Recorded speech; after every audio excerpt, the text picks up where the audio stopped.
Hello guys, hair care essentials from Amazon தான் பார்க்க போகிறோம். உங்களுக்கு பேபி ஹேர், ஃப்ரிஸ் ஹேர்க்கான ப்ராப்ளம் இருந்துச்சுன்னா இந்த ப்ராடக்ட் பர்ச்சேஸ் பண்ணிக்கோங்க. இந்த ப்ராடக்ட் வந்து பார்த்தீங்கன்னா hair finishing stick from சோட்ரூ.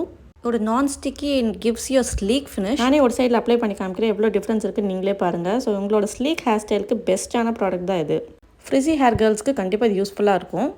And next வந்து பார்த்தீங்கன்னா நிறைய பேர் என்கிட்ட ஹேர் ப்ரொடெக்ஷன் ஸ்ப்ரேயோட ரிவ்யூ கேட்டிருந்தீங்க. ஸோ நம்ம இது வந்து பிளண்ட்லேருந்து டெஸ்ட் பண்ணி பார்க்கலாம். ஹேர் ஸ்ட்ரைட்னர் ஆல்ரெடி ஒரு சைடில் யூஸ் பண்ணியிருக்கேன். இப்போ இந்த சைடு வந்து ஹேர் ப்ரொடெக்ஷன் ஸ்ப்ரேயோட யூஸ் பண்ணி பார்க்குறேன். By then it's okay, because அவ்வளோ வந்து இம்பாக்ட் எதுவுமே கொடுக்கல.